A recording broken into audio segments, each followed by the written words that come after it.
Answered any questions. It was I didn't get anything. Well, he did answer the reporters, but there wasn't nothing there that we already know. No, I mean, his speech itself didn't really say anything. No, and I think a lot of commentators tomorrow will say the speech itself was waffle, but he did answer questions afterwards. Someone puts this idea to me, Robin. Boris is right to be cautious. Thousands died unnecessarily because of the initial herd immunity policy. So maybe having got it wrong once and U-turned, he's going to be more cautious going on from here. Well, I think that's probably right, because I think we did get it wrong. The government got it wrong. People have died who, you know what I mean? Tragedy that so many families of missing loved ones. Now, hopefully, Boris will follow the science to the letter, and if it means lockdown for a while longer, so be it. But I do hope this is a change in government policy to try and get ahead of other countries. Well, wouldn't that be nice, Robin? Absolutely. Thank you for your call. D in Southend says, Nigel, I agree with you. It was a different Boris from the usual. Don't worry about it. I just shake coronavirus sufferers' hands. I really think his experience of the virus has knocked him for six. I welcome the more cautious Boris. Pleasure to see him back. BB texts and says, I thought Boris looked very tired today. He really needs to be resting after what he's been through to recharge his batteries. I didn't. I thought he looked quite well, unless I missed something. Phil tweets, we've got the worst government at the worst time. Well, I'm sure we could have worse. Let's go to Carl in West Hampstead as a new caller. Welcome to the show, Carl. Good evening, Nigel. Good First time I'm speaking to you. First of all, I do agree with Boris to a point that, you know, I mean, he is cautious, and I'm sure everyone is, because we still don't know much about this virus. But one thing I would say is actually, if and when we do come out of this lockdown, I think the priority would be to get the university graduates back to get their diplomas, get out of the university, and then, because they are our future for our country.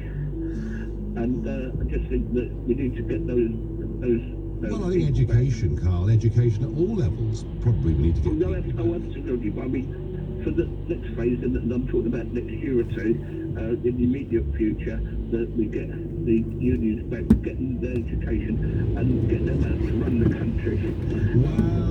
Well, all in good time. I mean, we don't want people who are completely inexperienced running the country, mind you. Looking at the CVs of some of our cabinet ministers, they haven't done much more politics, but hey. Carl, overall, how did you assess Boris today? I'd give him 7 out of 10. 7 out of 10, right, okay. Well, it's a reasonably good score in Strictly, so I'll take it as a fairly good score here too. Carl, thank you. Go to Nigel in Mablethorpe in Lincolnshire, another new caller. Good evening to you. Hello? It's John, is it? Right.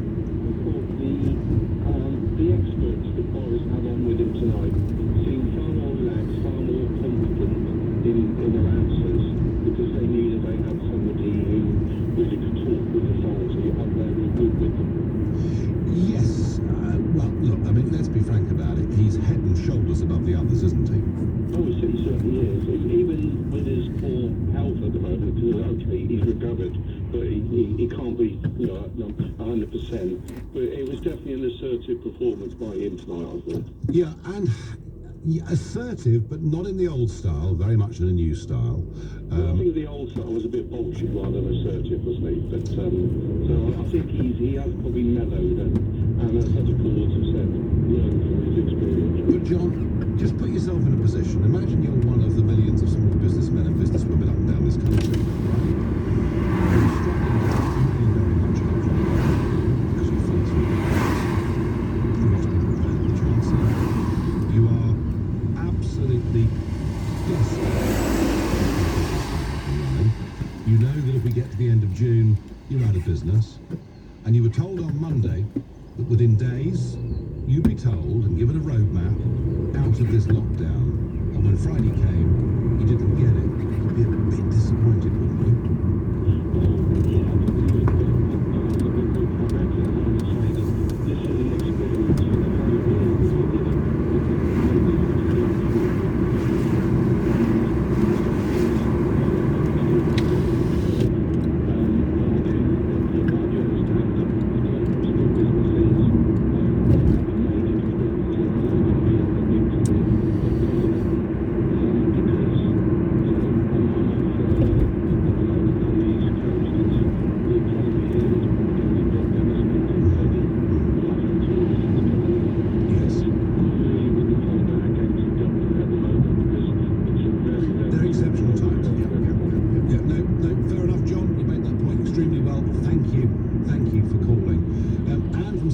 says, I think lockdown should continue. I know it's a pain for us all, and people want to get back to work. But if you were dead, it doesn't really matter, does it, Nigel? No, I get that point, Dan. I get that point. But I do sometimes think we try to look at this and say, well, you know, are we prioritising the economy over health or vice versa? This is a health and an economic crisis. We must think of the two together. Tom in Basingstoke says, we can judge Boris by his actions, not by his words.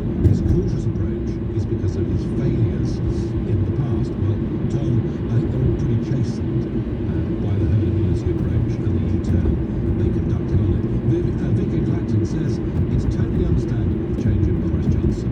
I liken it to a good boxer who suffered his first knockout. He's never the same again. I fear the risk-averse Boris is not a man playing to his own strengths. That is very interesting. I get a tweet from RL. No transport slide today. I wonder why. Has motor use gone up again and Manoeuvre's to show it? Do you know, I thought that every day we get the slide, don't we, telling us how many people have caught the London Underground, how many people have got on the railways, but the most significant line is how much traffic on the roads. And you're quite right, they did not show that today. Yesterday was quite a big uptick. My sense of today is that suburbia certainly wasn't as busy as normal, but there were quite a lot of cars on the road. Now, one of the reasons for this, of course, could be that the DIY retailer B&Q today fully reopened 288 of their retail stores. They've now been given the designation of being essential. So, yeah, you know, 288 people who over the last 5 or 6 weeks have, you know, broken door handles or done all sorts of things at home. You can imagine why that might have contributed to it. And in some ways, maybe that is the first sign of a little bit of easing, although up until now there have been a lot of inconsistencies on this. Let's go to Sam, who's calling from Fulham. Sam, good evening. Good evening, Nigel. Lovely to talk to you again. Good to talk to you. In the run-up to the election, we always kept saying that we don't really know the real Boris and what he stands for, because obviously he's had a history of flipping and flopping between subjects. Chameleon-like, I think. Chameleon, or also known as an opportunist. And I think what we've seen had largely been a Boris who's driven really more by spin and media PR, almost akin to Blairism. Because, you know, he came back from hospital, and yes, we're all very happy that he sort of lived through that. Part of me is automatically wondering how much of it was a bit of hyperbole, but of course that's not fair. I don't think that's fair, Sam. I really don't. Yeah, no, sure. It's not fair, but you can't help but think that because of the way, the nature of the beast, if you like. But anyway, he came back, and sort of within 2 or 3 days, you feel as though it's because Carrie came back, because he didn't. Carrie came back to, so I thought, you know, well done them. But he didn't do anything significant today, other than, or this week, other than defer to his advisor that he's done, you know, since for the last couple of months. And you've been talking about sort of hardware stores for the last couple of weeks. And garden centres and all the rest of it. Absolutely, yeah. So he's been very much sort of following in sort of a de-risking strategy in terms of what is the media headline saying, how does this play tomorrow, and therefore I will do that because it sort of looks good. But is it though, all those factors that you talk about him and his ambition, and much of that is absolutely true, much of that's true, is it a more cautious Boris in your opinion? I think it's a Boris who we still don't know the answer to the question, will the real Boris please stand up? All right, well, we'll find out, Sam, in the next few weeks. I've got to let you go because it's 6:30 and it's time for the news with Thomas Watts. Boris Johnson has promised to deliver a plan next week to ease the UK's lockdown. The Prime Minister's warned that individual restrictions will only be lifted if a second peak in infections can be avoided. More than 26,700 people have now died in the UK after testing positive for COVID-19.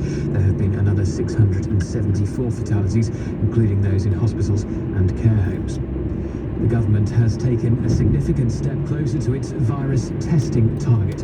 More than 81,000 were carried out yesterday, up by around 55% on Tuesday's total. And the weather, further showers continuing across many parts of the UK tonight. Clear spells and a touch of frost for parts of northern England and Scotland. A low of 3 degrees.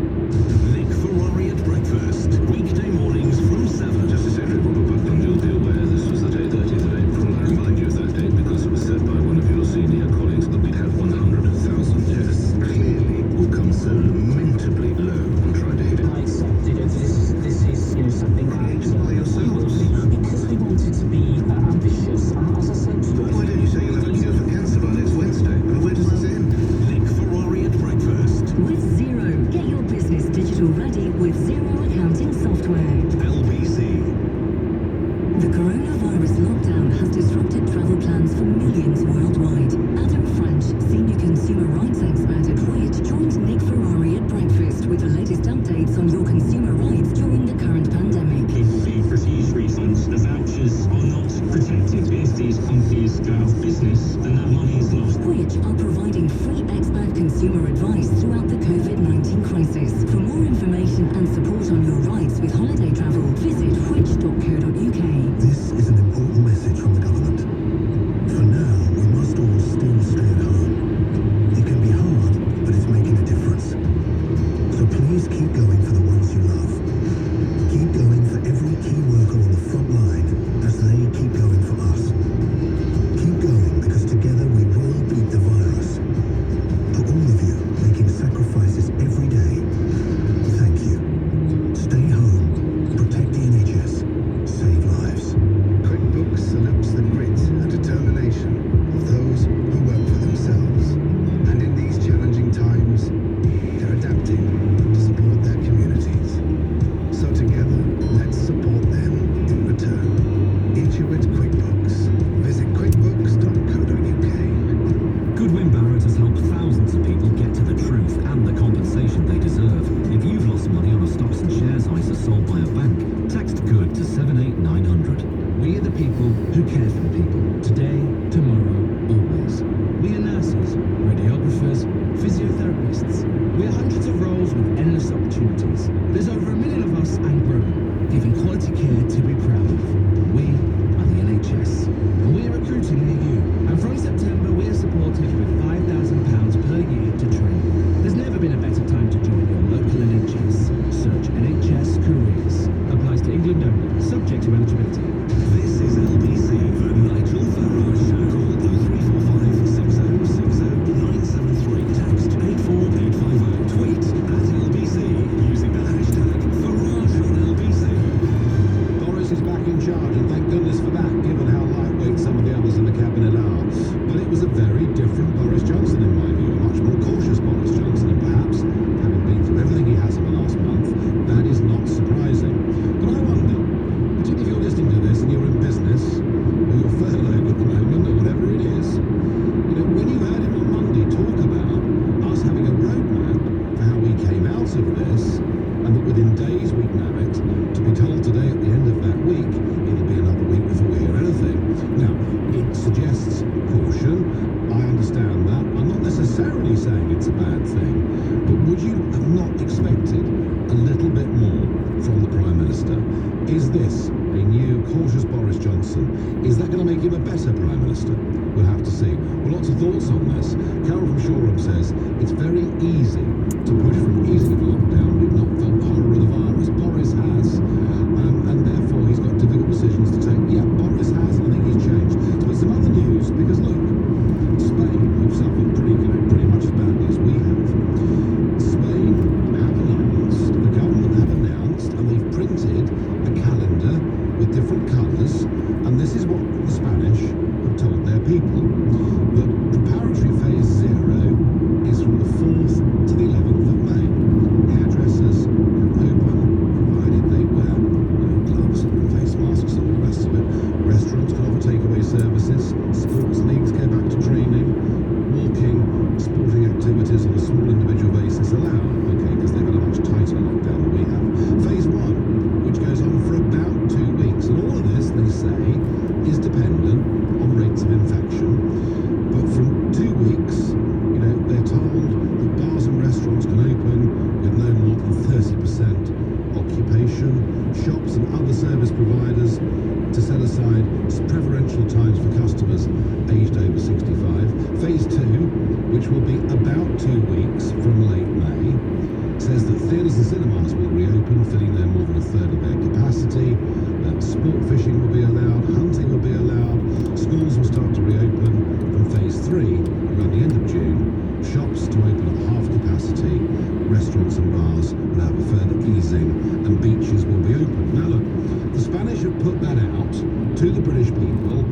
They've caveated it that this may change if reinfection rises, but at least they've got a colour-coded map, of a way with dates and different objectives. And I think that's what we need to give us some hope.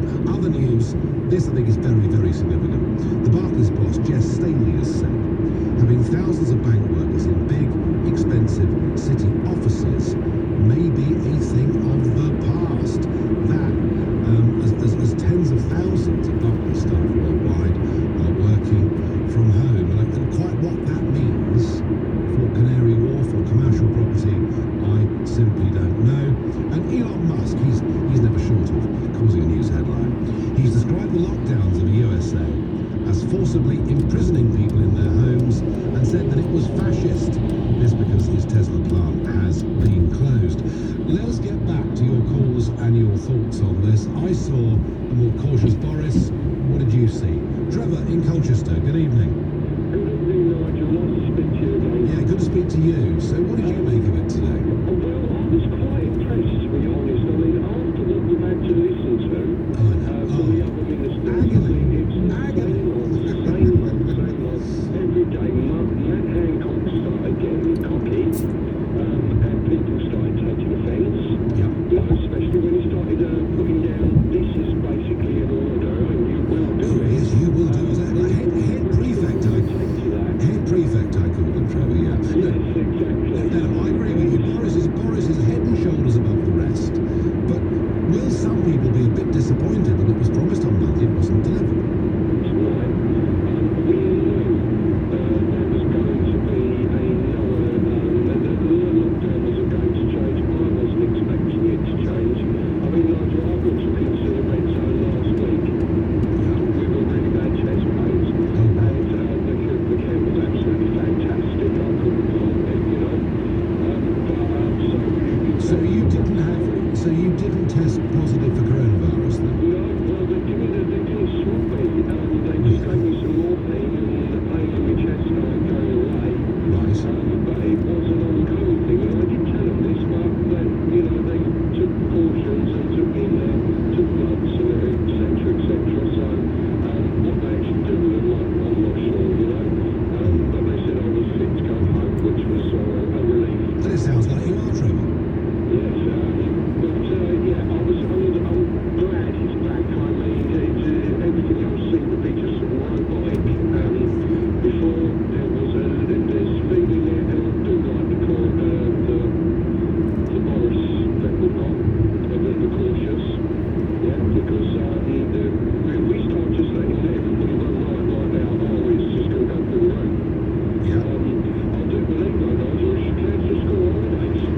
Well, I think this is, I mean, if we're in a position, Trevor, if we're in a position to start opening up properly, then I think you're right. The summer holidays should be shortened considerably. I think I agree with that. Absolutely. Well, they shouldn't even be there now. I mean, they were there before this time, you know? Yeah, but I think, if we are going to get some sort of tourist industry going again this summer, maybe staggered school holidays would be a very good idea. I mean, the French do this. They take their half terms in February at different times, so everyone can go off skiing and not crowd the resorts and something like that. Because hey, if we are going to have a holiday this year, Trevor, it'll be on a beach in the UK. It won't be in Spain or anywhere else in the world. Trevor, thank you for your call. Gavin from Hendon disagrees. I thought Boris's performance was a disgrace, repeating the idiotic mantra that the government took the right measures at the right time against all the evidence, and kicking into the long grass difficult questions on death figures both in hospitals and in care homes. It made this press conference a total waste of time. Well, it wasn't a total waste of time, Gavin, because we'd expected to hear how lockdown would ease, and we didn't get that. So that was the significant part of it. Plus, it signalled that Boris is back in charge. He also, Gavin, to be fair, did say they'd had their problems with testing, they'd had their problems with PPE, and there were lessons to learn. At least a degree of contrition, something we don't see from Hancock or any of the others ever. Justin from Derby says, looking at Boris today and having experienced the deadly virus himself, he is very cautious about how we move out of lockdown. What we need to do is to test and identify people who can go back to work and start the economy. Justin, we don't just need to have that test to see who we believe has got immunity.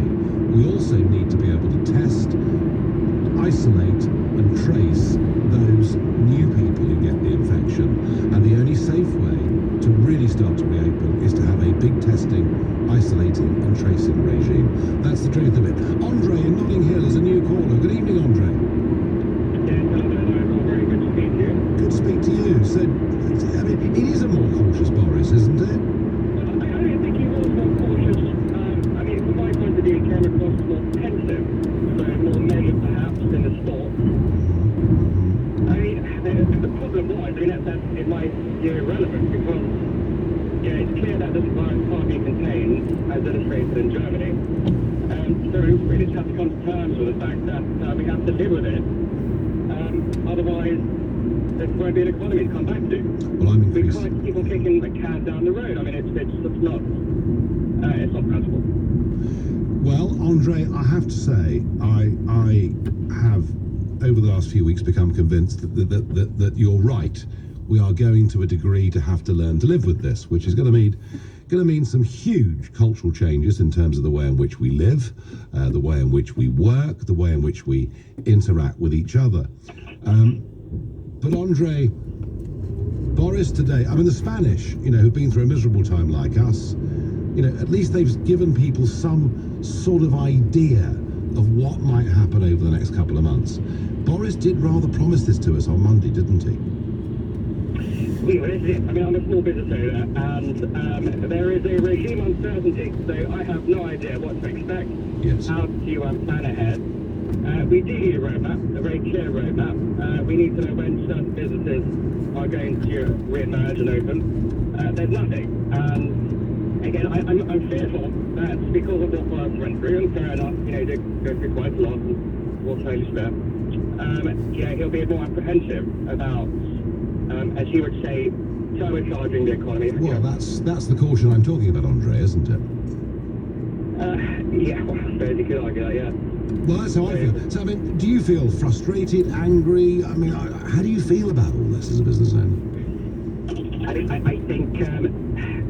fact of the matter is, I mean, the mortality rate for those under 40 is very, I'm not going to say minuscule, but it is below 1%, quite a bit below 1%. So the case could be argued that, there is under a certain age, without any pre-existing condition, or they should go out there and get to work. And I know it's hard logistically to reinforce segmentation. But then do we say at the same time, Andre, if you're over 70, we're locking you in? Voluntarily. I mean, again, everyone has to make their own choice. Yeah, okay. Well, I think that's right. Yeah, I think that's right. It has to be a free society. Absolutely. Andre, thank you for your call. Pauline says, Boris did well. Poor man was on the brink of dying. Give him some praise. I have, Pauline. I've said he's head and shoulders above all the rest of them.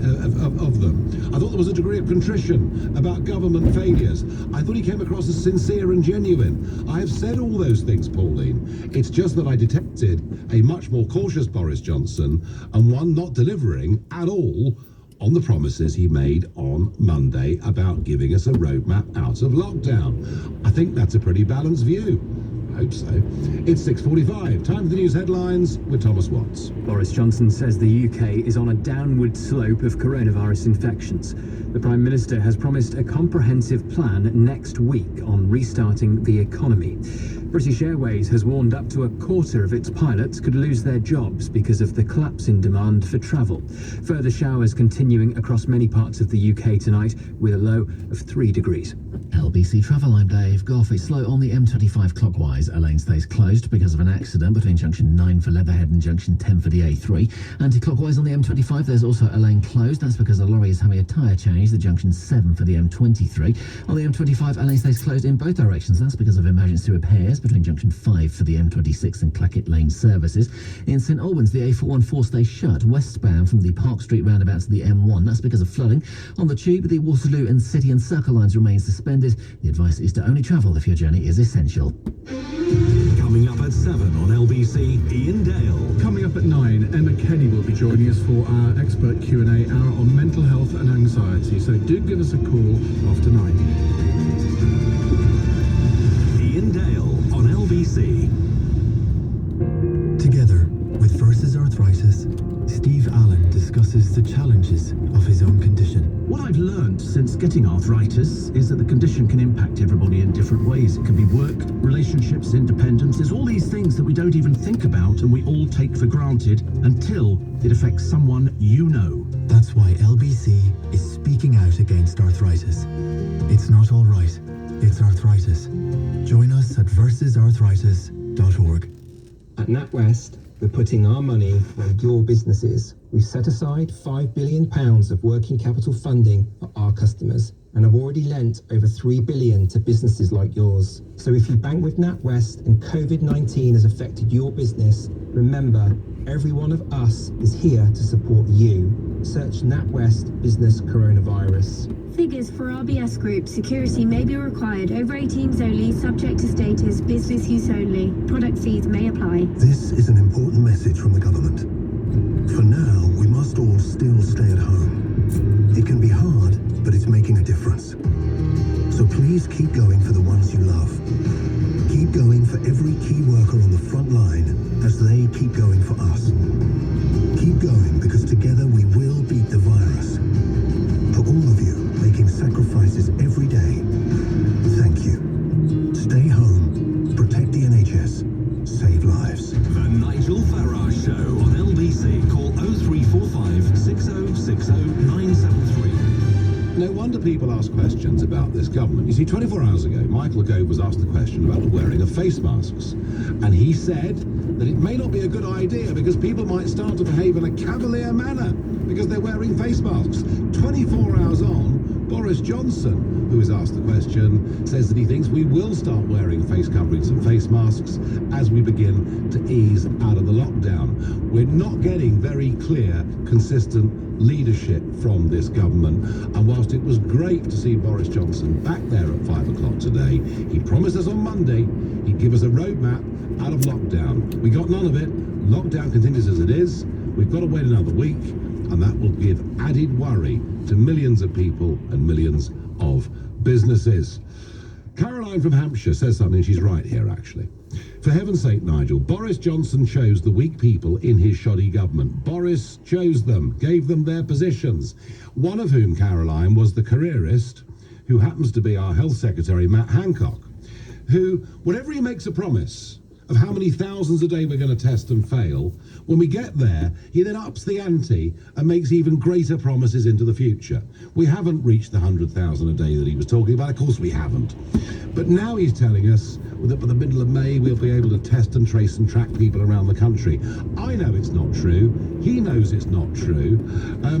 Boris should get rid of him, put someone more dynamic in place. And the other great mystery, Caroline, is this huge announcement, which happened Saturday week back, that Lord Dayton was in charge of PPE. Where is he? We haven't heard a dicky bird from him. So Caroline, to a degree you're right. You know, who the boss picks, it is a very important part of leadership. And I think actually getting rid of some of those who fail would be a very good sign. I'd like to see him do it. Tony in Saddleworth, there's a new caller. Good evening, Tony. Good evening. How are you now? I'm well, thank you. I'm well. I was pleased to see our Prime Minister back, I have to say. Yeah, and so was I. I must say, he looked absolutely terrible. He's been through a lot. Did he? Bearing in mind, he put Brexit through. He did what only you and he could have done. He did a spectacular job. It absolutely